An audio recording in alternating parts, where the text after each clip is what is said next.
جب دیکھا کہ لوگوں نے ان جملوں کو ہضم کر لیا اور لوگ ان جملوں کو قبول کرنے لگے تو اب آیا سیکنڈ سٹیج. اب یہ کہنا شروع کیا کہ یہ کام فرض کفایہ ہے. پھر اس سے بڑھ کر یہ کہا کہ نہیں، یہ کام فرض عین ہے. لاکھوں کے مجموع میں تبلیغ میں لگے ہوئے علماء نفیر عام کی جو آیتیں تھی وہ تبلیغی جماعت کے خروج کے لیے پڑھنے لگے. انفروا خفافا وثقالا، ہلکے ہو یا بھاری نکلو جماعت میں. ارے محترم، یہ آیت نفیر عام کی ہے. آیت کا سیاق و سباق دیکھ لیتے، آیت کا لحاق دیکھ لیتے، شان نزول کو دیکھ لیتے. بلکہ افسوس اس بات کا ہے کہ تبلیغ میں لگے ہوئے علماء بھی ان کو بیان کرتے ہیں. ایک بار اللہ کے نبی صلی اللہ تبارک و تعالیٰ علیہ کی وسلم عائشہ سے پوچھا، عائشہ بتاؤ پورے مدینے میں گھر کس کا اچھا ہے؟ عائشہ نے سوچ کے فرمایا گھر تو میرا اچھا ہے کہ میرے گھر میں اللہ کے نبی آپ ہے، میرے گھر میں قرآن کریم اتر رہا ہے، میرے گھر میں جبرائیل امین آتے ہیں وہی لے کر. پورے مدینے میں گھر میرا اچھا ہے. تو حضور نے کہا عائشہ تیرا گھر اچھا نہیں ہے، بلکہ گھر تو اس آدمی کا اچھا ہے جو آدمی اللہ تبارک و تعالیٰ کو راضی کرنے کے لیے اللہ کے راستے میں نکلتا ہے. اس کے گھر میں خود اللہ تبارک و تعالیٰ آ جاتے ہیں، اس کے گھر میں خود اللہ تبارک و تعالیٰ آ جاتے ہیں. حامدا و مصلیا و مسلمہ. مولانا محترم جو یہ حدیث بیان کر رہے ہیں یہ بالکل من گھڑت ہے. حدیث کی کسی کتاب میں اس کا وجود نہیں ہے. بنوری ٹاؤن دارالفتہ کا فتویٰ آپ دیکھ لیجئے، آپ کی اسکرین پر موجود ہے. اسی سے ملتی جلتی ایک اور حدیث تبلیغ والے عام طور پر بیان کرتے ہیں کہ ایک مرتبہ جبرائیل علیہ السلام آپ صلی اللہ علیہ وسلم کی خدمت میں حاضر ہوئے اور ان سے دریافت کیا کہ بتائیے کہ اللہ تعالیٰ کو آپ زیادہ محبوب ہیں یا میں؟ تو آپ صلی اللہ علیہ وسلم نے فرمایا کہ میں زیادہ محبوب ہوں اس لیے کہ تمہیں میرے پاس بھیجا جاتا ہے. پھر دوسرا سوال یہ کیا کہ بتائیے کہ اللہ تعالیٰ کو آپ زیادہ محبوب ہیں یا اللہ کا قرآن؟ تو آپ صلی اللہ علیہ وسلم نے فرمایا کہ میں زیادہ محبوب ہوں اس لیے کہ قرآن مجھ پر نازل کیا جاتا ہے. پھر تیسرا سوال یہ کیا کہ بتائیے کہ اللہ تعالیٰ کو آپ زیادہ محبوب ہے یا اللہ کا دین؟ اس وقت آپ صلی اللہ علیہ وسلم نے یہ فرمایا کہ یقیناً اللہ کا دین زیادہ محبوب ہے اس لیے کہ دین کے خاطر مجھے بھی تکلیفوں میں ڈالنا گوارا کیا، لیکن اللہ کا دین مٹ جائے یہ اللہ کو ہرگز گوارا نہیں ہے. یہ حدیث بھی پہلی والی حدیث ہی کی طرح بالکل بے بنیاد اور من گھڑت حدیث ہے. حدیث کی کسی کتاب میں اس کا کوئی وجود نہیں ہے. افسوس اس بات کا نہیں ہے کہ تبلیغ میں لگی ہوئی عوام ان جیسی بے بنیاد اور جھوٹی روایات کو بیان کرتی ہے، بلکہ افسوس اس بات کا ہے کہ تبلیغ میں لگے ہوئے علماء بھی ان کو بیان کرتے ہیں. اور ان جیسی روایات کو بیان کرنے کا مقصد یہ ہوتا ہے کہ سننے والوں کے دلوں میں تبلیغی جماعت کے کام کی اہمیت کو بٹھایا جائے، بلکہ اس کی اہمیت جتنی ہے اس سے زیادہ اور بڑھایا جائے. لیکن میرے دوستو یاد رکھیں کہ آپ صلی اللہ علیہ وسلم کا نام لے کر جھوٹی حدیث بیان کرنا یہ کوئی معمولی گناہ نہیں ہے، یہ گناہ کبیرہ ہے جو بغیر توبہ کے معاف نہیں ہوگا. امام محمد بن اسماعیل بخاری جن کی وفات 256 ہجری میں ہوئی، انہوں نے اپنی صحیح کے اندر حضرت مغیرہ بن شعبہ رضی اللہ عنہ کے حوالے سے یہ روایت نقل کی. فرماتے ہیں کہ آپ صلی اللہ علیہ وسلم نے ارشاد فرمایا کہ میرا نام لے کر جھوٹ بولنا یہ عام لوگوں پر جھوٹ بولنے کی طرح نہیں ہے، یعنی عام لوگوں پر جھوٹ بولنے کی طرح معمولی نہیں ہے. پھر آپ صلی اللہ علیہ وسلم نے فرمایا جس نے مجھ پر عمدن جھوٹ بولا وہ اپنا ٹھکانہ جہنم میں بنا لے. اتنی سخت وعید ہے آپ صلی اللہ علیہ وسلم کا نام لے کر جھوٹی حدیث بیان کرنے کی. وجہ اس کی یہ ہے کہ جب آپ کسی عام آدمی کے نام سے جھوٹ بولو گے تو اس کا نقصان اس کی ذات تک ہوگا، لیکن جب آپ نبی کا نام لے کر جھوٹ بول رہے ہو اس کا مطلب یہ ہے کہ آپ اس کام کو دین بنانے کی کوشش کر رہے ہو جو دین نہیں ہے. اصل میں یہ احادیث اس وجہ سے گھڑی گئی کہ تبلیغی جماعت کے جو اکابرین ہیں انہوں نے عوام کے سامنے اس کام کو اتنا عظیم الشان اور اتنا بڑا اور اتنا اہم بنا کر پیش کیا کہ جتنا عظیم الشان یہ کام تھا نہیں، اس کام کو اپنے مرتبے سے اوپر پہنچا دیا. کبھی کہا کہ یہ نبیوں والا کام ہے، کبھی کہا کہ یہ صحابہ والا کام ہے، کبھی کہا کہ دعوت ام الاعمال ہے، پھر کبھی یہ اللہ کا راستہ ہے، دین کی محنت ہے، اس کام کو کرنے والوں کی کرسیاں قیامت کے دن نبیوں کے پیچھے لگیں گی. اس طرح کے جو جملے تھے یہ غلو کا فرسٹ یا پرائمری سٹیج تھا، یہ بنیاد تھی غلو کی. اسی بنیاد کے اوپر غلو کی پوری عمارت کھڑی ہوئی. پھر جب دیکھا کہ لوگوں نے ان جملوں کو ہضم کر لیا اور لوگ ان جملوں کو قبول کرنے لگے تو اب آیا سیکنڈ سٹیج. اب یہ کہنا شروع کیا کہ یہ کام فرض کفایہ ہے. پھر اس سے بڑھ کر یہ کہا کہ نہیں، یہ کام فرض عین ہے. لاکھوں کے مجموع میں تبلیغ میں لگے ہوئے علماء نفیر عام کی جو آیتیں تھی وہ تبلیغی جماعت کے خروج کے لیے پڑھنے لگے. انفروا خفافا وثقالا، ہلکے ہو یا بھاری نکلو جماعت میں. ارے محترم، یہ آیت نفیر عام کی ہے. آیت کا سیاق و سباق دیکھ لیتے، آیت کا لحاق دیکھ لیتے، شان نزول کو دیکھ لیتے. پھر مولانا سعد صاحب نے یہ تک کہہ ڈالا کہ اللہ کے راستے میں 4 مہینے اللہ کا امر سمجھ کر نکلو. اللہ کا امر تو قرآن کے اندر اور حدیث قدسی کے اندر ہوتا ہے، اور وحی کا سلسلہ تو 1450 سال پہلے منقطع ہو چکا. کس پر وحی آ رہی ہے کہ 4 مہینے نکلنا اللہ کا امر ہے؟ پھر بھوپال اجتماع میں مولانا سعد صاحب نے یہ کہا کہ جماعت میں نہ جانا سب سے بڑا گناہ ہے. شریعت ہمیں کہہ رہی ہے کہ شرک سب سے بڑا گناہ ہے. مولانا سعد صاحب یہ کہہ رہے ہیں کہ جماعت میں نہ جانا یہ سب سے بڑا گناہ ہے. لیکن اب وقت آ گیا ہے کہ لوگوں کو اس میٹھے دھوکے سے بیدار کیا جائے, اس شوگر کوٹنگ کو دھویا جائے اور کڑوی حقیقت ان کے سامنے رکھی جائے. انگریزی کے اندر ایک کہاوت ہے, let's call a speed a speed. Speed کہتے ہیں کدال یا بیلچے کو. اس کہاوت سے مراد یہ ہے کہ وقت آ چکا ہے کہ جو حقیقت ہے چاہے کڑوی ہی کیوں نہ ہو اس کو بیان کر دیا جائے تاکہ عوام دھوکے سے بچ سکے. آپ کو ہمیں جتنی گالیاں دینا ہو دے دیجئے, جتنے جملے کسنا ہو کس دیجئے, یوٹیوبر مفتی کہہ دیجئے, یہ الزام لگا دیجئے کہ ہم ویڈیوز اس لیے بنا رہے ہیں تاکہ مشہور ہو جائیں یا ہمیں لائکس اور ویوز ملے. جو الزام آپ کو لگانا ہو لگا دیجئے. آپ کے ان الزامات سے, ان بہتان تراشیوں سے اور ان طعنوں سے انشاءاللہ ہمیں فرق نہیں پڑے گا, کیونکہ حق بات کی دعوت دینے پر انبیاء کو بھی ان کی قوم نے ستایا تھا, انبیاء کو بھی طعنے دیے تھے. اسی طرح اکابر علماء دیوبند کو بھی گالیاں دی گئی. ہم تو یہ اپنی خوش نصیبی سمجھتے ہیں کہ نہیں عن المنکر کرنے پر ہمیں کوئی گالی دے اور طعنہ دے. ہاں, گالیاں اور طعنے تو نہیں عن المنکر کرنے پر ہی ملیں گے, امر بالمعروف کرنے پر تو تعریفیں ملتی ہیں. تو آپ تبلیغی جماعت کے اندر لگ کر امر بالمعروف کر کے تعریفیں لوٹتے رہیں, ہم گالیاں کھانے کے بعد بھی نہیں عن المنکر کریں گے اور بلا خوف لومۃ لائم انشاءاللہ کرتے رہیں گے. اور آپ کے طعنوں اور گالیوں کی وجہ سے ہم نہیں عن المنکر کو نہیں چھوڑیں گے, اور غلط چیز غلو اور بدعات پر ہم ضرور ٹوکیں گے اور حق بات کو عوام تک پہنچائیں گے. اور تبلیغی جماعت کے کام کے بارے میں حق بات یہ ہے کہ مولانا الیاس صاحب کاندھلوی رحمت اللہ علیہ نے جو ایک کام شروع کیا تھا, جو مروجہ تبلیغی کام کا جو خاکہ ہے, 4 مہینے 40 دن مستورات کی جماعت, روزانہ کے 5 کام, دعوت تعلیم استقبال, ہفتے کا گشت مشورہ وغیرہ, یہ جو پورا ایک خاکہ ہے جماعت میں نکلنا وغیرہ, یہ نہ تو فرض عین ہے, نہ واجب ہے, یہاں تک کہ مستحب بھی نہیں ہے, یہ صرف اور صرف مباح ہے. اور مباح کی تعریف مفتی کفایت اللہ صاحب نے تعلیم الاسلام کے اندر یہ کی ہے کہ مباح اس عمل کو کہتے ہیں جس کے کرنے کے اوپر کوئی ثواب نہیں ملے گا اور جس کے نہ کرنے کے اوپر کوئی گناہ نہیں ہوگا. جماعت میں نکلنے پر تو ثواب نہیں ملے گا, ہاں جماعت میں نکل کر جو نیکیاں آپ وہاں پر کریں گے, قرآن کی تلاوت کریں گے, تعلیم کے حلقوں میں بیٹھ کر آپ احادیث کو سنیں گے, لوگوں کو دین کی طرف بلائیں گے, اللہ کی بڑائی بولیں گے, ان چیزوں پر آپ کو ثواب ضرور ملے گا. اور جماعت میں جا کر جو نیکیاں کرنے پر آپ کو ثواب ملے گا, وہ نیکیوں کا ثواب آپ کو مقام پر بھی ملے گا. یا تبلیغی جماعت کے طریقے سے ہٹ کر وہی نیکیاں اگر آپ دوسرے طریقے پر کرو گے تو وہاں پر بھی آپ کو وہی ثواب ملے گا. ایسا نہیں ہے کہ مولانا الیاس صاحب رحمۃ اللہ علیہ کے طریقے کے مطابق اگر آپ تبلیغ کر رہے ہو تو اس کا ثواب کچھ ایکسٹرا ہے, اور دوسرے طریقے کے مطابق اگر آپ تبلیغ کرو تو اس میں کچھ کم ثواب آپ کو ملے گا. ایسا ہرگز نہیں ہے. لیکن جو یہ خاکہ, جو سٹرکچر بنایا ہوا ہے تبلیغی جماعت کا, اس کے اوپر کوئی ثواب نہیں ہے, یہ مباح ہے. اور مباح بھی اس وقت تک ہے جب تک کہ اس کے اندر بدعات اور دیگر منکرات شامل نہ ہو جائے. اگر اس مباح کے اندر منکرات شامل ہو گئے, بدعتیں شامل ہو گئی, غلو شامل ہو گیا, اب یہ مباح کام بھی ناجائز اور مکروہ ہو جائے گا. اور اگر آپ یہ کہو گے کہ ثواب ہی نہیں ملے گا تو تبلیغی جماعت میں ہم کیوں جائیں, تو اس کے 2 جواب سن لیجئے. پہلا جواب تو یہ ہے کہ کسی عمل کے اوپر اگر شریعت کی طرف سے ثواب ثابت نہیں ہے تو نہیں ہے. آپ کو وہ کام کروانے کے لیے کیا جھوٹا ثواب ثابت کر دیا جائے؟ بھائی ایک عمل کے لیے ثواب ثابت نہیں ہے, شریعت کی طرف سے تو نہیں ہے. ہمیں اپنے آپ کو شریعت کے تابع کرنا ہے, شریعت کو اپنے تابع نہیں بنا لینا ہے. دوسرا جواب, جماعت میں نکل کر جو نیک اعمال آپ کریں گے, قرآن کی تلاوت کریں گے, ذکر کریں گے, تعلیم کے حلقوں میں بیٹھ کر احادیث سنیں گے, تو ان سارے نیک اعمال کا ثواب تو آپ کو ملے گا. ان نیکیوں کے لیے آپ جائیے جماعت میں. یعنی آپ یہ ضد کیوں کر رہے ہیں کہ نفس خروج کے اوپر, جماعت میں نکلنے ہی کے اوپر کوئی مخصوص الگ طرح کا ثواب آپ کو ملے؟ ہاں, دل تھام کر بیٹھیے, کیونکہ میں تعریفیں کرنے والا مفتی نہیں ہوں, میں حق بیان کروں گا. تبلیغی جماعت کے اندر یہ ٹرینڈ ہے کہ وہ عالم سب سے اچھا جو تبلیغی جماعت کی تعریف کرے اور تبلیغی جماعت کے منکر پر نکیر نہ کرے. جب تک آپ تبلیغی جماعت کے منکر پر نکیر نہیں کریں گے تب تک آپ بہت بڑے عالم ہوں. وہ کہتے رہیں گے ماشاءاللہ آپ کتنے بڑے عالم ہیں, کبھی منکر کے اوپر نکیر ہی نہیں کرتے. جس دن آپ نے تبلیغی جماعت کے کسی منکر کے اوپر نکیر کر دی, اس دن آپ کو سر کے تاج سے اٹھا کر پیر کی جوتیوں کے تلے رون دیا جائے گا.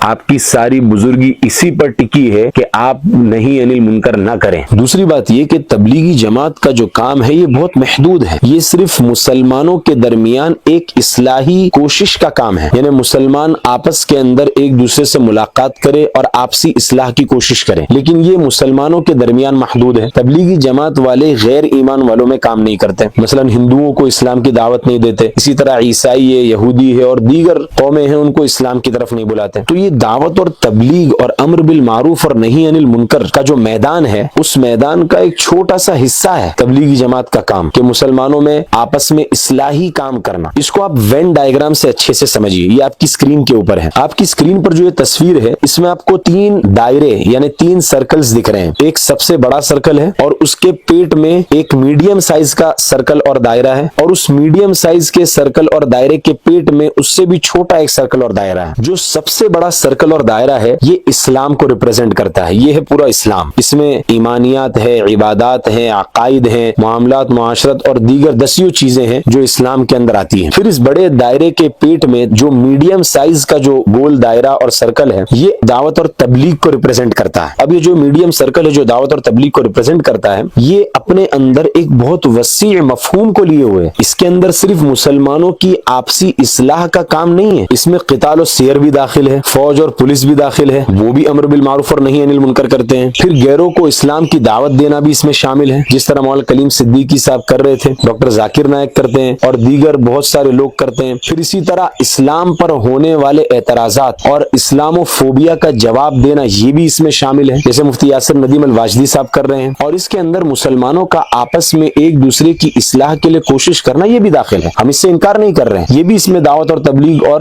امر بالمعروف اور نہی عن المنکر میں شامل ہے. اب یہ جو میڈیم دائرہ تھا اس کے پیٹ میں ایک اور چھوٹا دائرہ ہے. یہ جو چھوٹا دائرہ ہے نا، یہ چھوٹا دائرہ وہ ہے جو مسلمانوں کا آپس میں ایک دوسرے کی اصلاح کی کوشش کرنے کو ریپرزینٹ کرتا ہے. یعنی پورے دعوت اور تبلیغ اور امر بالمعروف اور نہی عن المنکر کا جو وسیع دائرہ ہے اس میں مسلمانوں کا آپس میں ایک دوسرے کی اصلاحی کوشش کرنا، اس کا حصہ اور اس کا جزو کتنا ہے یہ آپ اس سے دیکھ سکتے ہیں. اچھا، اس سے آگے بڑھ کر میں آپ کو اور مزے کی بات یہ بتاتا ہوں کہ جو سب سے چھوٹا جو دائرہ ہے یہ مسلمانوں کا آپس میں ایک دوسرے کی اصلاحی کوشش کرنے کو ریپرزینٹ کرتا ہے، تبلیغی جماعت کے مروجہ کام کو ریپرزینٹ نہیں کرتا ہے. کیا مطلب اس کا؟ یعنی مسلمانوں کی آپس میں ایک دوسرے کی اصلاحی کوشش کرنا، اس کے اندر خانقاہ والے بھی شامل ہو گئے، تبلیغی جماعت والے بھی شامل ہو گئے، اور ان دونوں کے علاوہ اگر کوئی اور تیسرے یا چوتھے طریقے سے مسلمانوں کے درمیان اصلاح کی کوشش کرے وہ بھی اس میں شامل ہے. تو تبلیغی جماعت کا مروجہ کام جو ہے یہ اس چھوٹے دائرے کو بھی پورے طور پر وسیع نہیں ہے، بلکہ تبلیغی جماعت کا مروجہ کام یہ اس چھوٹے دائرے کا بھی ایک چھوٹا سا حصہ ہے. اب آپ غور کیجئے کہ یہ جو سب سے چھوٹا والا دائرہ ہے یہ ہے تو دعوت اور تبلیغ کے اس میڈیم سائز کے دائرے کے اندر. یعنی آپ اپنے مسلمانوں کے اصلاحی کام کرنے کو یا تبلیغی جماعت کے مروجہ کام کو آپ دعوت اور تبلیغ کہہ سکتے ہیں کیونکہ وہ اسی دائرے کے اندر ہے. آپ اس کو امر بالمعروف اور نہی عن المنکر کہہ سکتے ہیں کیونکہ وہ اسی دائرے کے اندر ہے. لیکن تبلیغی جماعت اور امر بالمعروف کا جو میڈیم جو گول دائرہ ہے کیا اس میں صرف مروجہ تبلیغی جماعت کا کام ہی ہے، اس کے علاوہ اور کچھ بھی نہیں ہے؟ تو اب اگر کوئی شخص غلو کی اس حد تک بڑھ جائے اور وہ یہ کہنے لگے کہ یہی کام تبلیغ ہے، اس کے علاوہ تبلیغ کا فریضہ کسی چیز سے ادا نہیں ہوگا اور ہمارا ہی کام تبلیغ ہے اور یہی کشتی نوح ہے اور یہی نبیوں والا کام ہے اور یہی صحابہ والا کام ہے اور یہی صرف اللہ کا راستہ ہے، تو ایسے لوگ امت کو گمراہ کر رہے ہیں اور امت کے اندر بدعت کو رواج دے رہے ہیں، اور ان کا یہ طرز عمل بدعت کے علاوہ کچھ نہیں، سراسر بدعت. جو اس میں جو سب سے چھوٹا دائرہ ہے اس دائرے کے اندر بھی ایک جز کو اگر کوئی پکڑ کر بیٹھ جائے اور یہ دعویٰ کرنے لگے کہ صرف یہ جو جز ہے نا یہی نبیوں والا کام، تو یہ کتنی بڑی جہالت ہے اور کتنی بڑی ناانصافی. نبیوں والا کام یہ چھوٹا گول دائرہ نہیں ہے، یہ جو سب سے چھوٹا گول دائرہ ہے اس میں بھی ایک جز یعنی مروجہ تبلیغی جماعت کا کام یہ صرف نبیوں والا کام نہیں ہے. جو سب سے بڑا جو دائرہ آپ کو اسکرین پر دکھ رہا ہے نا یہ ہے نبیوں والا کام. ہاں، وہ چھوٹا جو گول دائرہ ہے وہ بھی اس میں شامل ہے، ہم اس سے انکار نہیں کر رہے، لیکن کوئی یہ کہنے لگے کہ صرف یہ نبیوں والا کام ہے اور اس چھوٹے گول دائرے کے ایک چھوٹے جز کو پورے بڑے گول دائرے کے اوپر حاوی کر دے، یہ کتنی غلط بات ہے، یہ کتنی بڑی جہالت ہے اور کتنی بڑی ناانصافی. اللہ تعالی ہمیں دین کی صحیح سمجھ عطا فرمائے. ھذا وصلی اللہ علیہ وسلم.